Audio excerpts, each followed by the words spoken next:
চাচা, দেখলেন কেমন স্পিডে মোটরসাইকেলটা চলে গেল?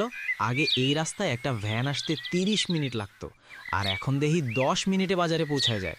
রাস্তাটা হওয়ার পর গ্রামের ভালোই উন্নতি হইল, কি বলেন? আরে বাপ, রাস্তা হইছে ঠিকই, কিন্তু বিষধর সাপের মতো এখন বিপদও বাড়ছে। এই যে স্পিডের কথা কইলি, প্রতিদিন শুনি কোথাও না কোথাও অ্যাক্সিডেন্ট হইছে। আগে আমরা পায়ে হেঁটে মাইল পার হইতাম, শরীরও ভালো থাকতো, আর রাস্তায় কারো সাথে দেখা হইলে দুদণ্ড কথা হইতো। এখন তো কেউ কারোর দিকে তাকাবার সময় পায় না। হেইডা ঠিক চাচা, কিন্তু যুগ তো বদলাইতাছে, এখন কারো হাতেই সময় নাই। আর এই যে রাস্তা ভালো হইছে দেখেই তো অ্যাম্বুলেন্স গ্রামে ঢুকতে পারে। সেই দিন তো দেখলেন শরীফ কাকার বউয়ের অবস্থা কেমন খারাপ আছিল, রাস্তা ছিল দেখেই তো শহরে নিয়ে বাঁচানো গেল। ওইটা তো ভালো দিক, আমি কি আর উন্নতিরে খারাপ করি? কিন্তু কথা হইল, উন্নতি আসার সাথে সাথে আমাগো সেই পুরনো ভাব ভালোবাসা কই যাইতেছে। আগেই চায়ের দোকানে আড্ডা হইলে দেশ দুনিয়া নিয়ে কথা হইতো, একজন বিপদে পড়লে 10 জন আগায় আসতো। আর এখন দেখ, হগলরে দেখ, কারো মুখে কথা নাই, সবাই ফোনের ভেতরে ঢুকে আছে। চাচা, ওটারে ইন্টারনেট কয়। এখন দুনিয়াটা হাতের মুঠোয়। আমি নিজেও তো ফোনে বসেই এনজিওর অনেক কাজ সেরে ফেলি। এখন আর কাগজ কলম নিয়ে বাড়িতে বাড়িতে ঘুরতে হয় না। আর এই যে ধরুন আপনার ছেলে যে বিদেশে থাকে, তার সাথে এখন ভিডিও কলে কথা বলেন না, এটা কি ভালো লাগে না? আরে বাপ, ওইটা তো খুবই ভালোর জিনিস। পোলাভান্টারে চোখের সামনে দেখতে পাই, মনটা শান্ত হয়। কিন্তু ওই একই কথা, ভালোর সাথে মন্দটাও আসে। এখনকার পোলাপানরা তো আর বই পড়ে না, খালি ফোনে গেম খেলে আর কি সব ভিডিও দেখে। গ্রামের সভ্যতা নষ্ট কইরা দিতাছে। শোনস নাই, কাল পূর্বপাড়ায় কার মেয়েরে নিয়ে ইন্টারনেটে কি সব হইছে? আগে আমাগো সময় এইসব ছিল না। এইটা হইতেছে ডিজিটাল বিপদ, মানুষকে সচেতন করতে হবে। তবে চাচা, আরেকটা ভালো দিক দেখেন, আমাগো গ্রামের বাজারে এখন সব কিছু পাওয়া যায়। সাগর কলা, বিদেশি ফল। রাস্তা ভালো দেখাই তো ব্যাপারীরা এখন ভালো ভালো মাল নিয়ে আসে। আগে তো খালি রুই কাতলা আর পান্তা ভাত ছিল। ওরে সুমন, ওইটারে তুই ভালো কস। আগে আমাগো ক্ষেতের যে ধান আছিল, কি তার গন্ধ! একবার রান্না হইলে পুরা পাড়া ম করত। আর এখনকার ধান সব মেশিনের, সব ভেজাল। আর মাছ, সব তো চাষের মাছ, খাইতে কোনো স্বাদ নাই। আমরা আগে বিলের মাছ খাইছি, সেই জোর এখনকার পোলাপানের শরীরে নাই। এখন তো 30 বছর হইলেই সুগার আর গ্যাস্ট্রিক। এটা ঠিক কইছেন, খাদ্যাভ্যাস নষ্ট হয়ে গেছে। তবে চাচা, ক্ষেতের কাজ এখন অনেক সহজ হয়েছে। আগে আপনারা গরুর লাঙল দিয়া কত কষ্ট করতেন, এখন ট্রাক্টর দিয়া 1 ঘন্টায় পুরা ক্ষেত চাষ হয়। পোলাপানরা এখন আর রোদে পুইরা মাটি কামড়ায় পইরা থাকতে চায় না। ওইটাই তো দুঃখ, কৃষকের পোলা এখন আর কৃষি কাজে নাই। সবাই চায় শহরে গিয়া গাড়ির ড্রাইভার হইতে বা ফ্যাক্টরিতে কাম করতে। নিজের মাটি থাকতে মানুষের কাছে খাটতে চায়। আমাদের সময় মাটির সাথে একটা টান আছিল। আর এখন এখন তো দেখি গ্রামের ভালো ভালো ক্ষেতের মাটি ইটের ভাটায় চইলা যাইতাছে। বড় লোকরা বড় বড় দালান তুলতাছে। আর কয়েক বছর পর ধান চাষের জমিই থাকবে না। খাবি কি তখন? ঢাকা শহরে ইট পাথর। ওইটা আমারও চিন্তা হয় চাচা, কৃষি জমি কইমা গেলে বিপদ হবে। তবে আমরা এনজিও থেকে চেষ্টা করতেছি মানুষকে বুঝাইতে, যাতে তারা জমি ভাড়া না দিয়া নিজেরা আধুনিক পদ্ধতিতে চাষ করে। শোন সুমন, শহর থেকে তোরা উন্নতি আনবি, রাস্তা করবি, গাড়ি ঘোড়া আনবি, সেইটা ভালো। কিন্তু গ্রামের শান্তিটা যাতে থাকে, সেইটা দেখিস।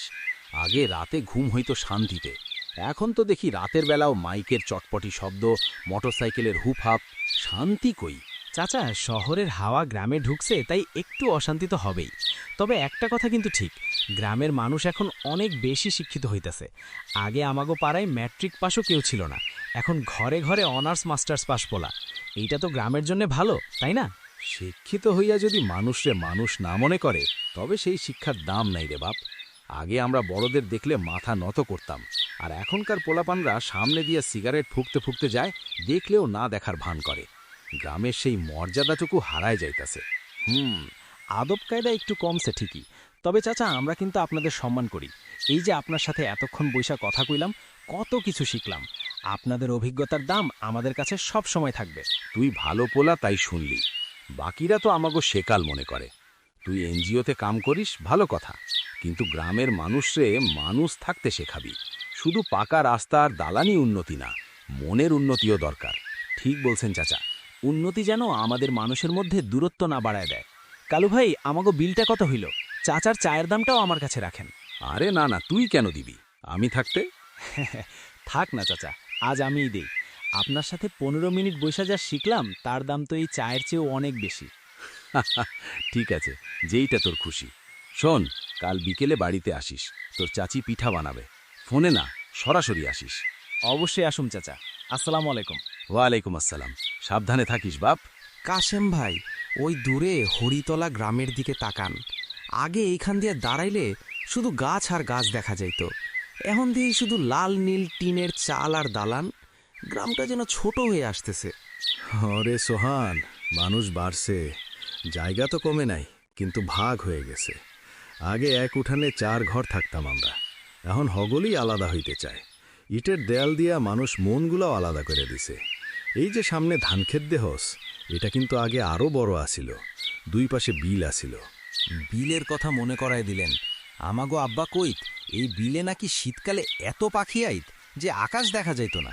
আর এখন বিল ভরাট কইরা বাজার হইছে, বাজারের ময়লা সবাইসা এই জঙ্গলটাই পড়ে। এইটাই তো দুঃখ। আমরা যখন তোর বয়সী এই জঙ্গল থেকে খুঁড়ি কুড়াইতাম, কত রকমের গাছ আসিল, গাব, আমলকি, হরিতকি। এখন তো শুধু আকাশমণি আর মেহেগুনি। ওগুলা তো বিনদেশি গাছ, মাটির পানি সব শুষা নেয়। পাখিও এখন আর এই জঙ্গলে বাসা বাঁধে না। জঙ্গলটা আছে নাম কাওয়াস্তে, ভেতরে প্রাণ নাই।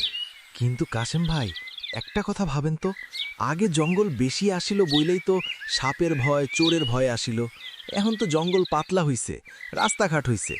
আগে ঢাকা যাইতে আমাগো সারা দিন লাগতো, এখন 3 ঘন্টায় পৌঁছে যাই। এইটা কি উন্নতি না? উন্নতি তো বটেই, কিন্তু উন্নতির দামে আমরা কি হারাইলাম সেই হিসাব কেউ রাখে না। এই যে রাস্তা হইছে, এখন তো গ্রামের রাস্তায় হুন্ডা চলে ঝড়ের গতিতে। গত মাসে তো দেখলি রহমত কাকার পোলাটা কেমনে অ্যাক্সিডেন্ট করলো। আগে মানুষ হাঁটত, বুক ভইরা শ্বাস নিত, এখন রাস্তা দিয়ে হাঁটলে নাকে শুধু ধোয়া লাগে। ওইটা তো মানুষের অসাবধানতা। তয় একটা বিষয় কি খেয়াল করছেন, গ্রামের পোলাপান এখন আর মাঠে নামে না। আমরা যখন ছোট আসিলাম, বিকেলে ফুটবল নিয়ে কাইরাকাইরি করতাম। এখন তো পোলাপান সব দোকানের কোনায় বইসা ফোনে গেম খেলে। শরীরের জোর তো কইমা যাইতেছে। শরীরের জোর কমবো না কেন? আমরা খাইছি ঘরের ধানের চাউল, পুকুরের জ্যান্ত মাছ। এখন তো তোরা খাস পোলট্রির মুরগি আর হাইব্রিড সবজি। বাজারে যে মাছ পাওয়া যায় ওগুলা তো ফরমালিন মাখানো। গ্রামের মানুষ এখন বাজার থেকে সয়াবিন তেল আর প্যাকেট করা আটা কিনে খায়, ভাবা যায়? অথচ আমাবো নিজেদের সরিষার তেল আর গম আসিল। ঠিক কইছেন। তো এখন তো চাষবাস করাও কঠিন, কামলা পাওয়া যায় না। হগলে চায় বিদেশে যাইতে বা শহরে গিয়া ফ্যাক্টরিতে কাম করতে। রোদে পুইরা মাটি কামড়ায় পুইরা থাকতে কারই বা ভালো লাগে বলেন? এইখানেই তো সমস্যা। শিক্ষিত হইয়া যদি হগলে শহরমুখী হয়, তবে এই জমিতে ফসল ফলাইব কে? একদিন দেখবি টাকা আছে কিন্তু খাওয়ার চাউল নাই। তয় সোহান, তোর মতো যারা এই জেনারেশনের, তোরা চাইলে কিন্তু আধুনিক উপায়ে চাষবাস কইরা গ্রামটারে বাঁচাইতে পারস। আমি ওইটাই ভাবতেছিলাম। ইউটিউবে দেখলাম এখন অনেক শিক্ষিত ছেলে উন্নত জাতের ফলের বাগান করতেছে। ড্রাগন ফল, মালটা, এইগুলো তো আমাগো মাটিতেও ভালো হয়। আমি ভাবছি বাবার ওই পতিত জমিটাতে একটা বাগান করব। এই তো বাপের মতো কথা কইছুস। বাগান করলে জঙ্গলটাও রক্ষা পাইব, আবার 2টা টাকাও আইব। তয় মনে রাখিস, গ্রামের শান্তি কিন্তু পরোপকারে। এই যে এখন গ্রামে গ্রামে বিচার সালিশ নিয়া দলাদলি হয়, রাজনীতি ঢুইকা পাড়াপড়শির মধ্যে ঝগড়া লাগায়, এইগুলার থেকে দূরে থাকতে হইব। এইটাই বড় ভয়ের কারণ।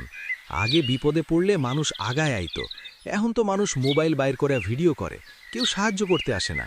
গ্রামটা যেন যান্ত্রিক হয়ে যাইতেছে। ওই যে দেখ, সূর্য ডুবতাছে, লাল আভাটা দেখছস? এই দৃশ্যটা কিন্তু পাল্টায় নাই।